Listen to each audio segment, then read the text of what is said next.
The 2010 Academy Award for Best Documentary goes to Remembering Anne Frank. Accepting the award is the writer, Miep Heese.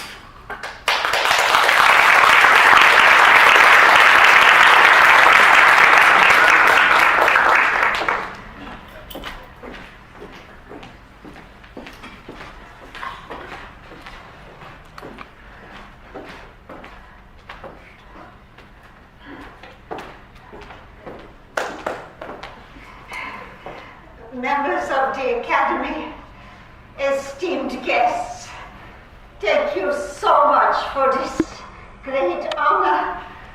I am quite overwhelmed. I could never have imagined at the advanced stage of 100 years old, I would be standing in front of you tonight accepting an Academy Award for the movie based on my book, Remembering Anne Frank. Some have suggested that I was a hero for helping Anne and her family hide from the Nazis.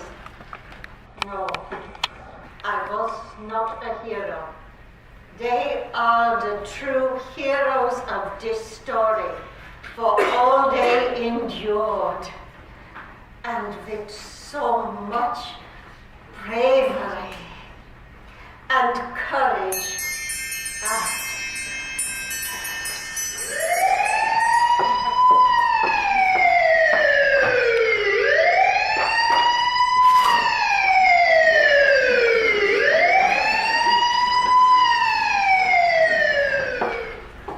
I will never forget the morning of August 4th, 1944. I'd gone into the hiding place early that morning to get my shopping list. Anne was her usual irrepressible self. Oh, Miep, can you get me some more movie magazines? And Miep, the bread you brought last week, can you get more? I told her, I will come back later and answer all of your requests. How could I have known on that beautiful summer morning that our lives were about to be destroyed and that those would be the last words I would ever speak to Anne? I could never have imagined any of this happening back in 1933 when I went to downtown Amsterdam to apply for a job as a secretary with a firm that made pectin for jam. I was 24 years old. As I stood in the waiting room, a tall, thin man in his 40s entered. Guten Morgen, Fräulein. Oh, excuse my German. I am Otto Frank. To put him at ease, I answered in German. Bitte nenne mich Miep means call me Miep. My Dutch family gave me that nickname when they adopted me after World War I from Vienna because conditions were so bad there. Miep means woman with her feet on the ground, something to live up to. I handed Mr. Frank my resume. He didn't look at it. I can type 80 words a minute. I know shorthand. He took me into another room. I thought I was going to take a typing test, but I found myself surrounded by pots and pans. I was in the kitchen. I know dictation. He pointed to a bin of strawberries. Can you make jam? Well, do you have a recipe? He pulled a card out of his pocket and handed it to me. Let's see what you can do. Well, I made pot after pot, strawberry, blueberry, apricot. I guess I must have done something right because I got the job. Later, I learned they had an opening in customer relations and Mr. Frank wanted to make sure I knew his product inside out. A few weeks later, a well-dressed woman in her 30s entered the Frank brought them to my desk. Me? I'd like you to meet my wife, Edith. And this is my younger daughter, Anna. Anne stared at my typewriter. Oh, how does it work? Well, you tap a key and a letter goes on a piece of paper. Oh, can I try it? I let her play with it for a few moments. She was fascinated. Finally, Mrs. Frank pulled her away. Anna, that's enough. Me has to get back to work. From then on, whenever Anne came to the office, I gave her a typing lesson. As the years passed, Hitler rose to power in Germany. We hoped his influence would not be felt here. It was not to be. A new co-worker was hired. One day I noticed an unusual pin on her sweater. What is that? Oh, I joined the NSB. The NSB? Yes, it's the Dutch version of Hitler's National Socialist Party. Well, why would you do that? Because I want to get those dirty Jews out of Holland. What is wrong with you? Don't you know that Mr. Frank is a Jew? Are you certain? Yes, and he's a fine man. 2 days later, she quit. In 1938, Hitler invaded Vienna. It made me sick to see newsreels of Jews of my fellow citizens cheering him. I panicked. I still had an Austrian passport, and I hadn't bothered to get rid of it. I hurried down to the alien department of police, but instead of stamping my passport, they gave me a new German one with a big black swastika on it. A few days later, I was eating dinner. Then there was a knock on the door. A beautiful blonde girl smiled at me. Good evening, Lee. I'm here to invite you to join the Nazi Girls Club. I'm not interested. But why not? You could go to the Führerland and meet your alien sisters. What is wrong with you? Don't you know what Hitler is doing to the Jews? I tried to close the door. She held it open. You will live to regret that decision. She left abruptly. I tried to forget about her threat, and life went on. I was often invited to dinner at the Franks, along with Beth, a young woman who'd recently been hired at the firm, and the man I was seeing, Jan Hies. Jan was a tall, handsome Dutchman with sparkling blue eyes and wavy dark blonde hair. Whenever he saw me, he smiled delightedly. And, well, I could not help smiling back. Anne was very taken with him too. Once she told me, "Babe, I think Jan looks like James Stewart." She pulled out a movie magazine. "Here he is in Vivacious Lady. He plays a college professor who's married to a nightclub singer played by Ginger Rogers. Oh, when I grow up, I want to be a movie star and dance like her." She twirled around the apartment, bumping into the grandfather clock and tumbling to the floor. Mrs. Frank ran to her. Anna, be careful, you're like a little spinning top and you'll never run down." I also met the Franks' older daughter, the quiet and studious Margot, and other German Jews, Mr. Van Pels, his wife Augusta, and a dentist named Fritz Pepper. After dinner, we'd often discuss our hatred and fear of the Nazis and our prayers they would never come to Holland. It was not to be. On May 10th, 1940, we heard sounds of planes overhead. Hitler had invaded Holland.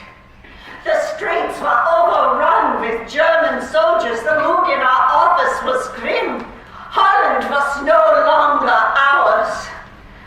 Signs went up. Jews not welcome here. They were forbidden to ride trams or bicycles, drive cars, or eat in restaurants. Anne was 11 by now when she asked me, "Miep, why don't the Nazis like Jews?" They don't know any better than to hate. Are you afraid, Miep? I try not to be. But are you? I didn't answer. There was no sense in telling the child about my sleepless nights and heart palpitations. I received a summons to appear at the German consulate. The official asked for my passport. Then he squinted at me. "Is it true you refused to join the Nazi Girls Club?" "Yes, it's true." "You will be deported in 3 months." He stamped my passport invalid. I racked my brains for a way to stay in Holland. How could I leave my friends, my family, my job, and especially Jan? One day, we were shopping at a flea market, and Jan bought a beautiful gold ring. He held it out to me. "Miep, I'm a Dutch citizen. If you marry me, you can stay in Holland." "I love you, Miep. Will you have me?" Then, of course, I said yes. We hurried down to City Hall, but to our shock we found out that when a Dutch citizen marries a foreigner, she must turn in her passport, and mine was stamped invalid. If the clerk was a Nazi sympathizer, I would be deported, although it was risky. We decided to take a chance and set the date for our wedding, July 16th, 1941. Mr. Frank closed down the office and he arrived with Anne. Then I was called before the clerk. My heart was pounding as I handed him my passport. He barely looked at it and he said, "That's all right." I heard nothing of the ceremony till Jan tugged my sleeve and I managed to stammer, "Oh, I do." I was in a state of total euphoria. I had married the man I loved and I was Dutch. Afterwards, we went back to the office and Mr. Frank gave us a lovely wedding party. But our euphoria did not last long. More disturbing edicts came out against the Jews. They were required to wear Jewish stars, turn in their radios, banned from public parks. Mr. Frank made the decision to turn over his business to his Christian partners, Joe Kleiman and Victor Kugler. One day, he called me into his office. "Miep, I have something to discuss with you. Please, sit down." He closed the door. "My family and I have decided to go into hiding along with the Van Pels family. We will use the rooms upstairs as a hiding place. Since you will be working in the office below, I wanted to ask you if you had any objections." "Why would I object?"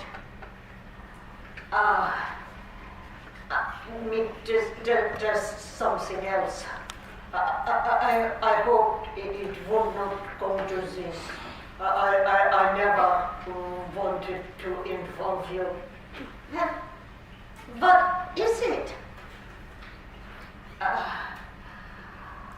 We need your help, Meep. I realized this would be a great burden. What?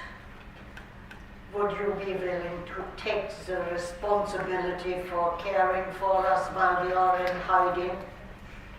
Of course I'll do it.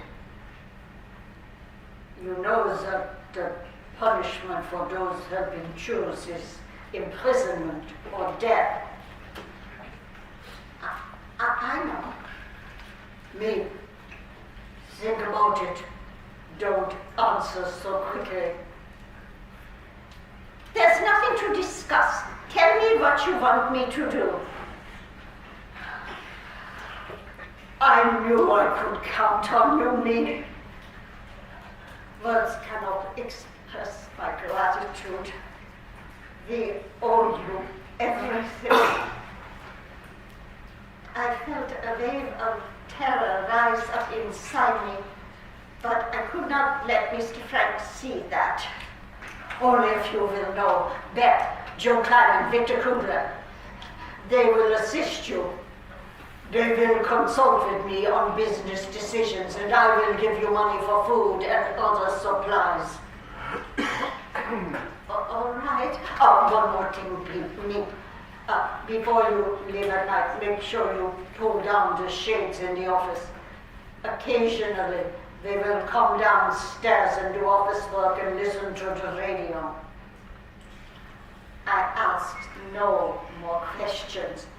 Should I ever be arrested and face interrogation? I tried to ignore the knot of fear that had formed in my stomach. It would be with me every moment for the rest of the war. In the eyes of the Nazis, I was now committing a crime. For weeks, Jan and I helped the Franks transport their belongings to the hiding place. They were set to move in mid-July. Then, the first Sunday in July, Mr. Van Pels knocked on my door. Margot Frank just received an order to report to a first sniper camp in Germany. Can you come right away? Margot was only 16. When I got to the Franks' place, it was in shambles. Anne ran in, carrying her beloved black cat. Mrs. Frank told her, No, Anna, you can't take him. But we can't leave him here all alone, Mother. Anna, don't come back to me. I don't have time. Mrs. Frank grabbed the cat and threw him out the back door. Anne burst into tears. I told her, don't worry, I'll find him and bring him to my house and keep him safe. Then Mrs. Frank noticed a box of Anne's books.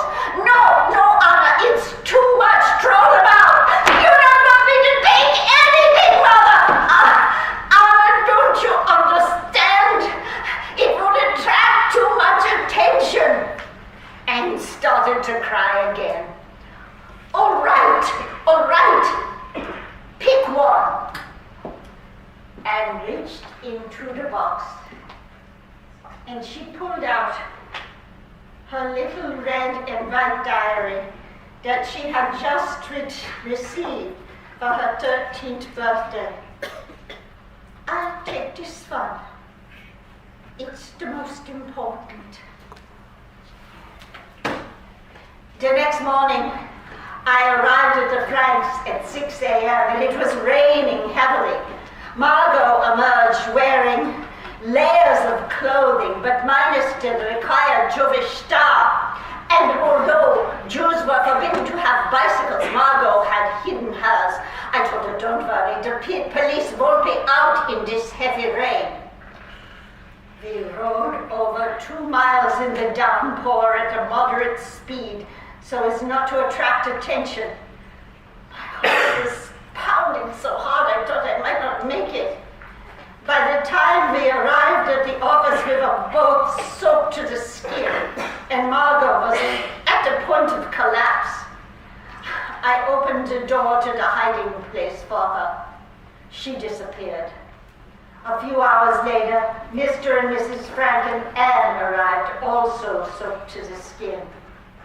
Nothing was said. I opened a door for them. They disappeared. A few hours later, when everyone had left the office, I went upstairs. There were bags of clothing and boxes everywhere. On this level were two rooms with a separate room for a toilet. This would be the Franks' new home. Up a steep flight of stairs was a large room with a stove and a separate room with a ladder leading up to a storage area. This would be for the Van Pels family. Mrs. Frank and Margot were like lost people, moving as if in a dream. Anne was sitting quietly, writing in her diary and crying over the loss of her cat. Then, the next week, Mr. and Mrs. Van Pels moved in, along with their shy, sweet 16-year-old son, Peter. Peter brought his pet cat, Mushy, with him, and took to Mushy right away. I often saw him sitting in her lap while she petted him and scratched his tummy. Mr. Van Pels had a friend who was a butcher, and he willingly supplied us with meat. Beth and I shop for groceries every day, being careful not to carry more than one bag of groceries to avoid attracting attention. Jan was working for the resistance, and he was able to obtain illegal ration cards for the families in Christian names. He also had a friend who owned a bookstore, and I paid weekly visits with a list of book requests. Anne once confided to me, "Meep, we have to sit all day in silence without moving. The feet fell asleep, and we can't even flush the toilet. It smells awful in here. What you need is a good book." "Oh, great, dear me. How about Anna Karenina? I love the movie with Greta Garbo." "It's been bad." "Oh, get it for me, please. I will try." It was not easy. It was a large book, but I put it in a bag and I left the bookstore on my bicycle. As I turned the corner, a car full of Nazis came speeding through a red light and knocked me off my bike. "Goddamn Nazi scum! Drink poison and die!" I screamed at them, totally forgetting my contraband package. They stopped the car. One of them got out and walked toward me. He stared at the line on the ground, scrambling to pick up my packages. He reached in his pocket. Did he have a gun? Then he pulled out a cigarette and lit it and drove off. I went back to the hiding place and gave the book to Anne. She stared at me. "Meep, you're bleeding. What happened?" I looked in the mirror and I saw a small cut on my head. Oh, car full of Nazis knocked me off my bike. "Let me get a bandage." And she cleaned my cut and said, "Meep, I'm sorry. You're hurt and it's all my fault." "No, it's not, Anne."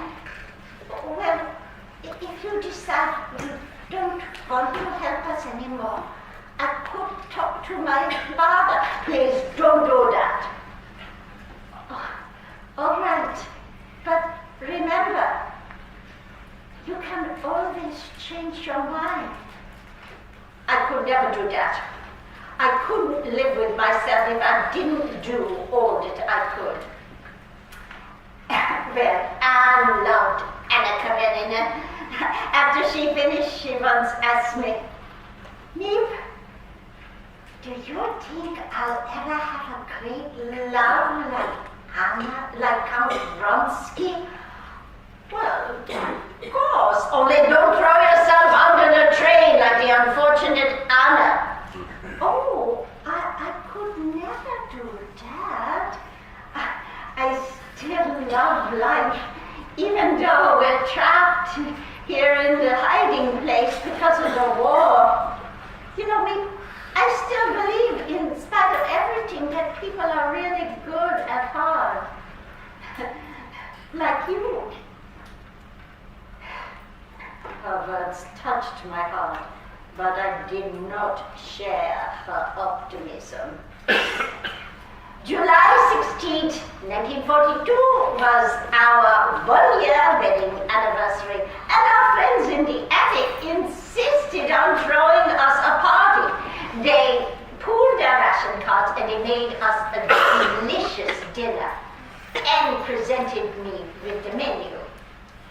First course, bouillon de Hunzerstraat, named after the street where you and Jan live, followed by roast beef shorty, named after our butcher, then salad Richelieu, salad Hollandaise, one potato, rice Straussmandorf, after my favorite sweet little village in Germany, followed by coffee and other surprises.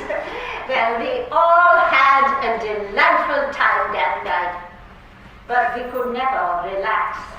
Beck's father built a bookcase to camouflage the doorway to the hiding place.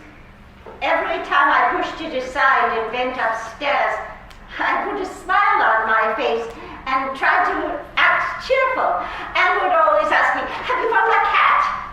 I'm still looking. Do you think the war will be over soon? Yeah, probably, as if I had a crystal ball. Once she told me, "Meep, I had a nightmare. The Nazis came and they took me away." Oh, don't worry, dear. It's just a bad dream. We all have them. I know I did. One day, one of the workers named Willem came to my desk. "So, where's Mr. Frank now?" Switzerland, I heard. Yes, I heard that too. He looked through the door into my other boss, Mr. Kugler's office, and straight at the bookcase.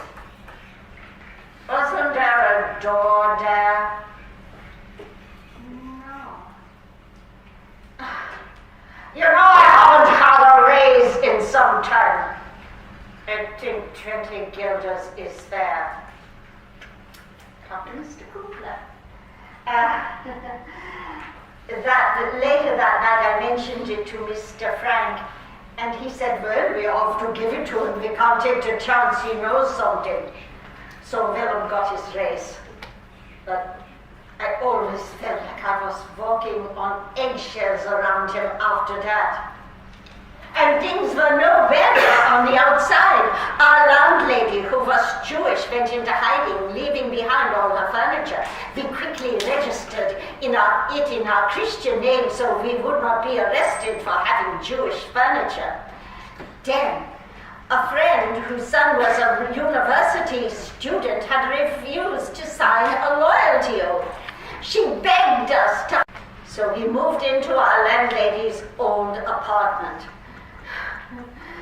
Anne kept pestering Jan and me to spend the night. We needed a break from our home situation, so we reluctantly agreed. Well, you would have thought Queen Wilhelmina herself was paying a visit. They fixed us a delicious dinner. Anne gave us the room she shared with Margot. She showed us the pictures of her favorite movie stars on the wall. Oh, there's Julie Garland. I loved her in The Wizard of Oz. And Raymond Land, isn't he handsome? And Greta Garbo. I adore her. That night after dinner, I climbed into Anne's little bed. It was cozy with lots of blankets. Then I heard the chime from the Westertoren church. ringing every 15 minutes all night long. I could smell the rotten potatoes in the garbage which could only be emptied on Saturday. Then I heard a scratching in the wall. I jumped up. Ah! A rat ran in front of the door. I slammed it shut and climbed in bed with Jon and tried to go to sleep. It was no use. My heart was pounding. I couldn't catch my breath. I felt the fear of my Jewish friends pressing down on me. For the first time I felt on a visceral level what it was like to be a Jew in hiding. The next morning, Anne peppered me with questions. How did you sleep? Will you come again? Did you hear the church? Oh yes, we'll come again. She looked out the window. Look, it's raining and you won't get wet because you don't have to go outside. But I had an appointment with Dr. Pepper later that day, even though it was illegal for Christians to be treated by Jews. After my cleaning, he asked me if I knew of a hiding place. I shook my head, but later I mentioned it to Mr. Frank. A few days after that, he told me, "Verse 7 can eat, 8 can eat as well. They have agreed that Dr. Pepper can join us in the hiding place." To make room for Dr. Pepper, Margot moved in with her parents, and Anne had to share her room with him. It quickly became clear he did not like cats. When Mushi jumped on his lap, he pushed him off. Anne came to Mushi's rescue. "He likes you." "Yeah, well, I don't like him." Things got worse when Mushi got fleas and they infested every nook and cranny of the attic. Luckily, Joe Kleiman had worked for a pest control company, and he had an abundant supply of flea powder which he sprinkled on Mushi and in every nook and cranny of the attic.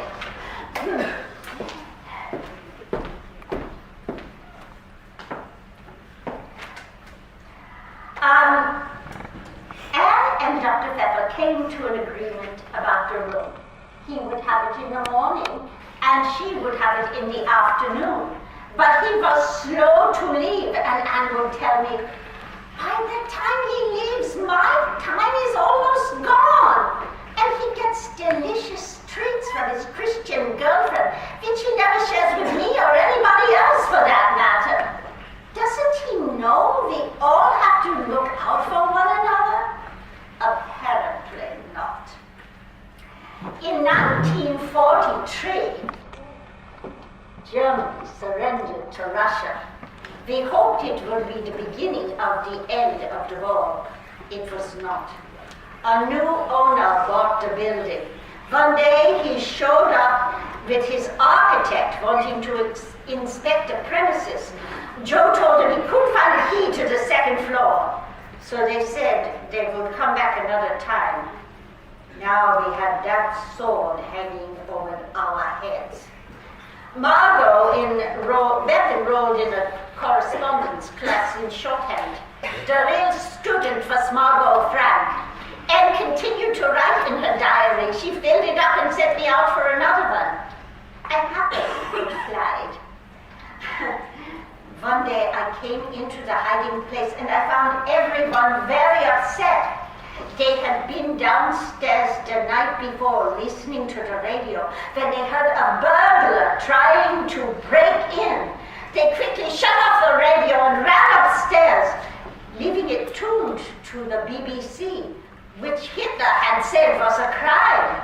I told them, "Don't worry, it was dark in here. He probably didn't notice." Mrs. Frank was not reassured. "Yes, but if he's arrested, he can escape prosecution by turning us in. A thief is safe, a Jew is not." She was right about that. Things were getting even worse for the few remaining Jews. The Nazis raided Jewish schools for the blind, insane asylums, hospitals for the terminally ill. Every day as I walked to work along the canals, I saw bodies floating face down with Jewish stars on their back. I didn't tell the friends about that. I knew I could end up there myself for my illegal activities. I just started taking another route to work. Food was always in short supply around the hiding place, and it didn't help that our grocer was arrested. We had to go further afield for food, and it was more expensive. One night I went up into the hiding place to discuss this with my friends. They were eating dinner, the usual boiled kale and rotten potatoes. Mr. Von Pell said, "We must sell my wife's fur coat." He pulled it out of the trunk and put it on the table. Mrs. Von Pell said, No, it was a gift from my father." And was drinking a glass of milk. "But you could do so much good by selling that coat. Don't you want a chance to make a difference?" Mrs. Van Pels grabbed her arm. "This is none of your business," and the milk went flying all over the coat. "Oh, now you've ruined everything," and ran out crying. Luckily, Mr. Van Pels and I were able to clean the coat, and I sold it on the black market for a lot of money. That kept us going for a few more months. Now, Anne was always a daddy's girl, but she often argued with her mother. She would tell me, "She treats me like a child and bosses me around." Your mother is in a difficult position, and try to understand. Oh, did you get along with your mother, Meep? Well, we were separated when I was 11, and I was sent here from Vienna after the First World War. Oh, how sad. But I'm sure you keep your mother's spirit in your heart, don't you, Meep? Yes. Sometimes talking to Anne was like talking to an adult. She was wise beyond her years. But she was still a teenager. I often saw her staring at my hair and trying to imitate my hairstyles and clothing. So one day when I was shopping at a flea market, I saw a pair of red high-heeled shoes. I bought them for Anne, having no idea what size they were or if they would even fit her. When I brought them into the hiding place, I held them behind my back. Anne noticed right away. "What have you got there?" Surprise. "Show me!" She backed me into a corner. "You're so impatient, Anne." She reached behind my back and pulled out the shoes. "Oh my God, Meep, thank you so much! My first high heels, they're beautiful." She slipped them on her feet. They fit perfectly. I feel just like Judy Garland in The Wizard of Oz with the ruby slippers, and teetered around the hiding place until she mastered walking in the heels. Then I saw her walking like the movie star she'd always dreamed of becoming. That night I saw Peter looking at her in a new way. A few days later I asked her, "Anne, do you like Peter?" "Oh, yes. He makes me laugh. He says I have dimples and a pretty smile. Oh, but the best one is Peter wants to go to Hollywood with me. Isn't that wonderful?" I nodded. Somehow my visits with Anne always cheered me up, even though life on the outside was becoming even more disturbing. One day, Jan and I came home, and our boarder was nowhere to be found. A few hours later, he strolled in and said he felt cooped up, so he went to the racetrack. And when they stopped him at the gate, he gave our address. Jan exploded. Get out right now. He had put us in mortal danger. He threw his suitcase out the door and he left. A few days later, the Nazis pounded on our door. Jan grasped my hand. Babe, they've come for us. Slowly I walked toward the door and opened it. The Nazis swarmed in. But instead of arresting us, they went into the bedroom. They pointed at the antique mahogany bed. You have Jewish furniture! They said they would come back in a few days and take it. And if we protested, we'd be sent to prison. We waited with a heavy heart for them to return. It was our great good fortune that they never did. St. Nicholas Day was approaching as well as Christmas, and our friends in the hiding place always wanted to celebrate.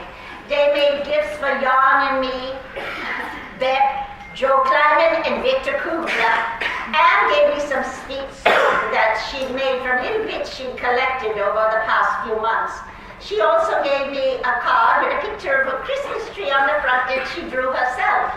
In it she wrote, "Dearest Miep, we are all so grateful for your care and concern. To say thank you does not seem nearly enough. Nothing would ever be enough for all you do for us. All I can say is I love you very much. And Ruben, I'm going to name my first child Miep, even if it's a boy. Love, Adam." Mrs. Van Pels gave me a beautiful diamond and onyx ring that had been in her family for generations. I didn't want to accept it, but she insisted, saying it was all she had to repay me with. A few weeks later, it was Anne's 15th birthday. Peter gave me some money and asked me to buy flowers for her. That's when I knew things were getting serious. I managed to find some of her favorite pink peonies, and Peter presented them to her at the party we had for her. She blushed. "Oh, Peter, they're beautiful. Thank you so much." She kissed him on the cheek. He took her face in his hands. "Happy birthday, dearest, and may we spend many more together." Then he kissed her on the lips right in front of everyone. She threw her arms around him. "Oh, Peter, you made this the best birthday ever." Then he took her hand and led her up the ladder towards the storage area. Mrs. Frank tried to stop them, but Mr. Frank told her, "Leave them alone."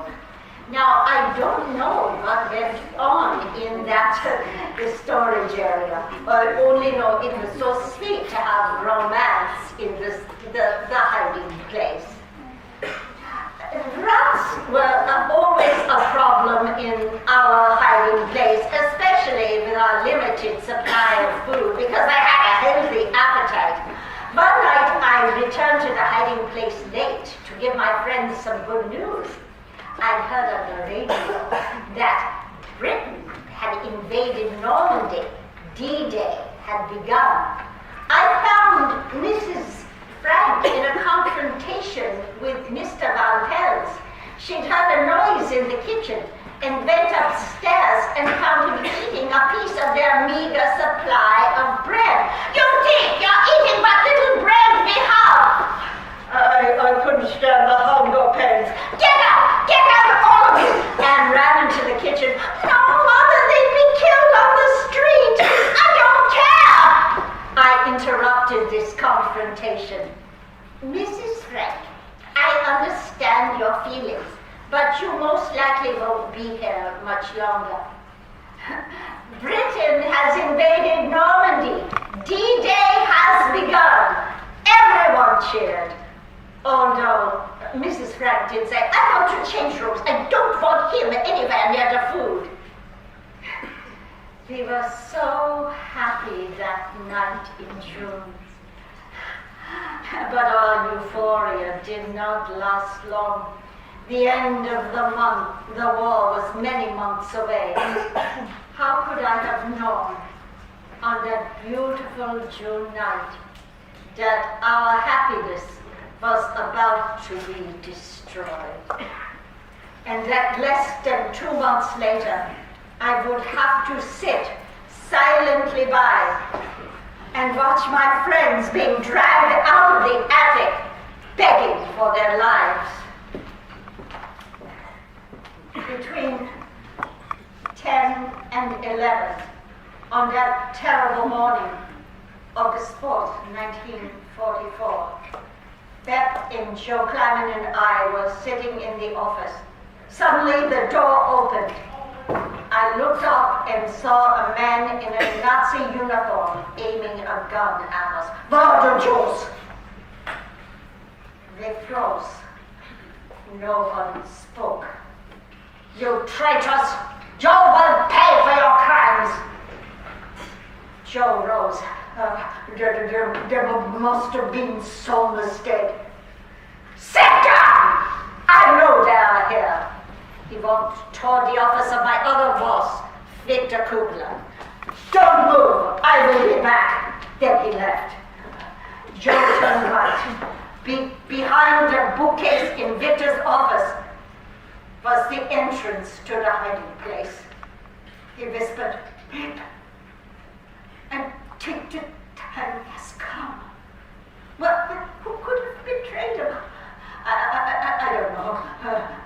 Maybe the burglar. Maybe Willem. Beth was crying hysterically. Joe told her, go to the drugstore. Call my wife and tell her what happened. Jim disappeared. He turned to me. Maybe you can leave too. I knew I couldn't. I was in too deep. If I left, the Nazis would hunt me down and kill me. We waited for 45 torturous minutes, wondering what they were going to do to us. Suddenly the door opened, and Mr. Kubler emerged, followed by the Nazis who ordered him, "Give the keys to the young lady." As he pressed them into my hand, Victor whispered, "Stay out of this. Save what can be saved." Then the Nazi hustled him and Joe Kleiman out of the office. A few moments later, the Nazi returned. He picked up a phone and called for a truck. His accent reminded me of my relatives in Vienna. Then he turned to me. "Where's the other girl?" She doesn't work here. She was just here for an interview. I prayed you would believe me. "What's her name?" Just then, a bunch of Nazi soldiers came swarming into the office. The man with the gun directed them to the hiding place. I could hear their heavy boots on the stairs. Then I heard screams and shouting. The interruption must have made the man with the gun forget about Beth. He turned to me. "Now it's your turn. Stand up and answer for your crimes!" We were face to face. I could smell his hot, rancid breath. I looked him in the eye and said, "Du bist aus Wien, ich bin dort geboren." You're from Vienna. I was born there. He looked shocked, confused. "Give me your papers." I handed him my identity card and said, "Born in Vienna." In a fury, he threw it in my face. "Aren't you ashamed of yourself? Happy Jewish garbage! You will burn in hell for your crimes, you Jew lover!" I did not react. Finally, he calmed down. He looked me over, glancing at my wedding ring. "As a personal favor, because you are a fellow countryman, I will not arrest you. But God help you if you try to run away. They will take your husband. Keep your hands off him if he's not involved. I will come back and check on you. One wrong move and you go to prison. Then he left. I heard the screaming upstairs getting louder. Then a terrible commotion as the Nazis ransacked the place. Then I heard my friend's footsteps coming down the stairs like beaten dogs. Mrs. Van Pels was begging for her life and was sobbing.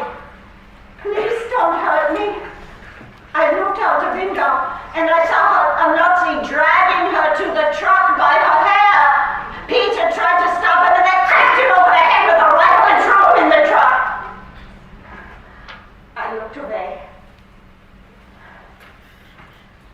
I felt so helpless and guilty. I alone had been spared.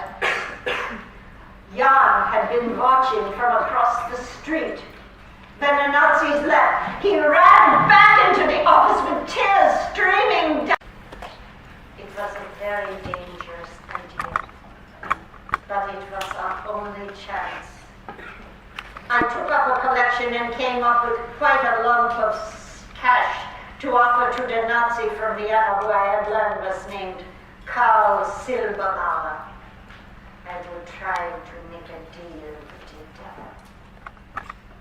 That night, I woke up at 4 a.m. and I could not get back to sleep. I looked around the room. The pictures on the wall, a Rembrandt print, a windmill, our antique bed. Would this be the last time I ever slept in it? I got up and entered a closet and looked for something to wear. I settled on a blue suit, white blouse, and black pumps. I drank cup after cup of coffee. I boiled our last egg. At 8 o'clock, Jan got up. Then I told him of my plan. He exploded. No, me! No! That Nazi almost arrested you once! Don't tempt fate! I was spared for a reason. I have to try. Me, don't be a martyr. You're going into the lion's den. People who enter Gestapo headquarters don't come out. I hugged him tightly. With luck, I'll see you tonight. Me, you're taking your life in your hands. I'm begging you. Don't do this. I don't want to lose you. You won't. I picked up my purse and walked out the door. I knew I might never see Jan again, but I put up a brave front for his sake. As I crossed down the square, I said a silent prayer to the God I wasn't sure I believed in anymore. Finally, I arrived at Gestapo headquarters. I took a deep breath and went inside and looked up Silberbauer's name in the directory. My heart was pounding as I walked up the stairs and knocked on his door. Come in! Silberbauer was sitting at a desk under a picture of Adolf Hitler. Oh, the jewel lover from Vienna, what do you want? How much would it cost to free my friend? No, I can't help you. An order just came down.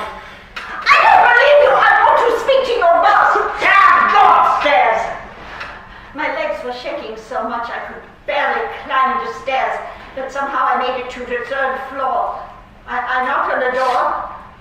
No one answered, so I pushed it open. There sat a table full of high-level Nazis, listening to the BBC, which was a crime. I had just witnessed them committing a crime of treason. I knew they could kill me for that. I had nothing to lose. I said, "Who's in charge?" A heavy-set, bald Nazi rose and pulled out his gun. "Get the hell out of here!" He pushed me out the door, slammed it in my face and shouted,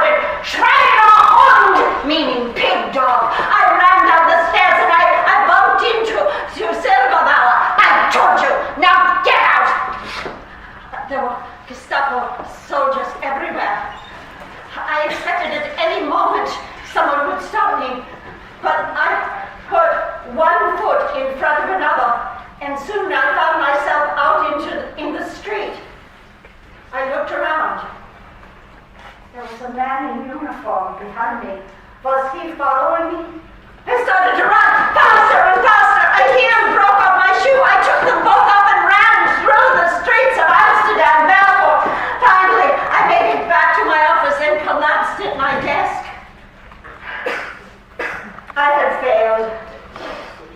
My whole life was shattered.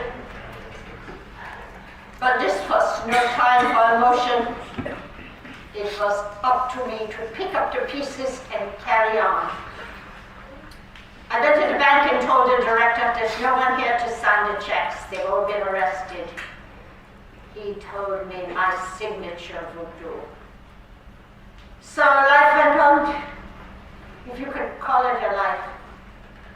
Our country was being destroyed, and so were its people. Then, the hunger winter of 1945 began. There was no transportation, so Beth and I had to walk over a mile to work every day. There was no coal for heating, no gas for cooking, very little electricity, and there was also no food. Over 25,000 people died of starvation that winter. They wondered how much more we could endure. Beth and I used to have to go out into the country and dig up potatoes, and we had to be back by an 8 p.m. curfew. But then the tide turned. Roosevelt died in April of 1945. Hitler, Mussolini was hanged in a gas station in Milan. Then we heard on the radio Hitler had committed suicide. One day, on May 4th, 1945, Jan came into the kitchen and took my hands. Mip, the war is over. We ran into the streets. There were people dancing, embracing, laughing. The Germans went wild. They ran into the square and started shooting people. Then they left. Food packages rained down on Amsterdam. Queen Wilhelmina returned from London, where Winston Churchill had called her the bravest man in England. The Canadians arrived to help us rebuild our ruined country. Jan got a job in Central Station helping people returning from the camps with food and money. He asked everyone if they had seen the Franks. No one had. Then one day a man said, the Sino de Frank is coming back. A few weeks later, I was at home looking out the window. Then I saw a cadaverous figure walking toward my door. I ran outside. There was Mr. Frank. There were no words. They just looked at each other. Finally he said, Ildes is not coming back. I'm so sorry. I hugged him tightly. But I have great hope for Margot and Anne.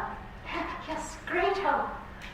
I came here because you and Jan are those closest to me who are still here.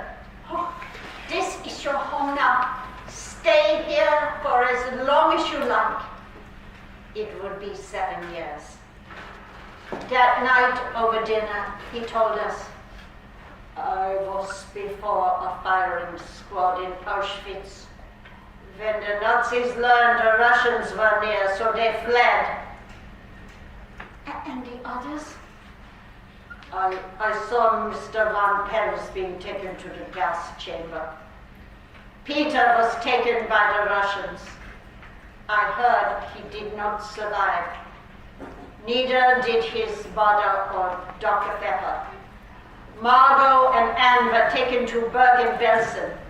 It is not a death camp. That is why I have great hope that I will see my girls again. I prayed he would get his wish. One morning, I was seated next to Mr. Frank in the office opening mail. Suddenly he cried out, Mick! He grasped a letter in his hand. He gave it to me.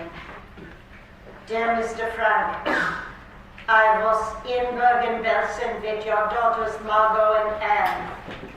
There was a typhus epidemic. It is with a heavy heart that I regret to inform you they both died of that disease.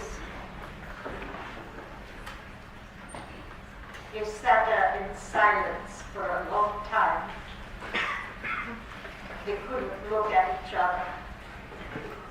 Finally, he said, I'll be in my office. I felt like something had been ripped out of me. I felt so sure the girls would survive.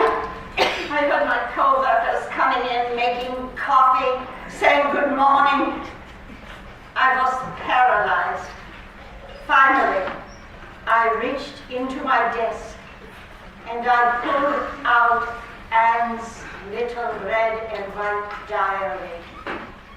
She would have no use for it now. I walked into Mr. Frank's office and held it out to him. Here is your daughter Anne's legacy to you.